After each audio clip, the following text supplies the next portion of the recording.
რასაც გამოიწვია. ბატონმა ზვიადმა ეს ჩამოაყალიბა წკინვალე. რა იქნება ჩვენი ხელისუფლებაში მოსვლის შემთხვევაში და მინდა გითხრათ. დარჩენილი არის 44 თუ 45 დღე. ჩვენ გავიმარჯვებთ. ეს იქნება აუცილებელი. ჩვენ განწყობილი ვარ გამარჯვებისთვის. ამას ვამბობ.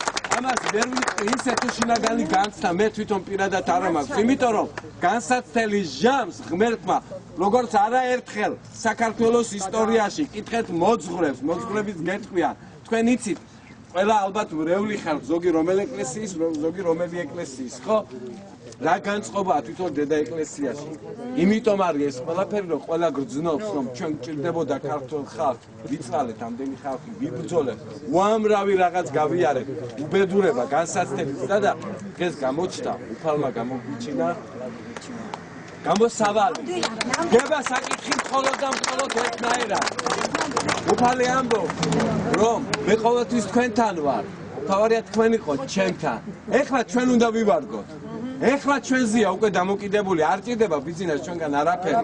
გარდა იმისა, რომ მას უყვარს მისი ქვეყანა და უყვარს სათითაო თითოეული მოქალაქე, მისი.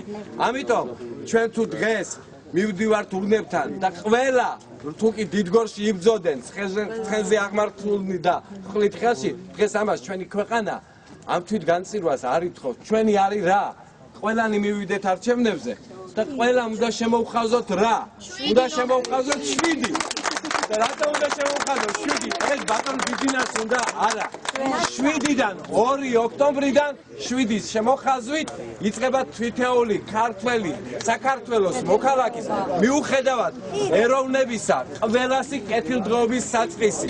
ამიტომაც რა შეგვიძლია ჩვენა გავაკეთოთ? ვიღაც ფულს პირდება, ვიღაც კოტებს თქვა, გამახვილა ამაზე ყურადღება, ვიღაც რაღაც. არა. ჩვენ ბატონმა ზვიადმა თქვა, ჩვენ რევანშისტები არა ვართ. იქ სადაც რევანშიზმია, იქ სადაც ბოროტება ჩვენ 9 წლის განმავლობაში ვხედავთ ამას.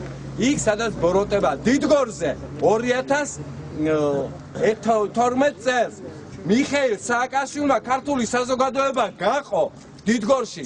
გაყო. ეს იყო იმის მანიშნებელი, რომ იქ არის ეშმაკი, რომელიც ყოფს. ჩვენ არ მოვდივართ ამ გზით, ჩვენ მოვდივართ სიყვარულით. იმისთვის, რომ ქართველი ხალხი გავაერთიანოთ. აი ამას, აი ეს უნდა შემოხაზოთ. ესაა გამოსავალი და აქ არის სიყვარული და სადაც სიყვარულია, იქ არის უფალი. ჩვენი გზა, ქართველების გზა და მათ შორის გურიანთის და გურიანთლების გზა არის გზა, რომელიც მიგიყვანს ღვთისმშობლად.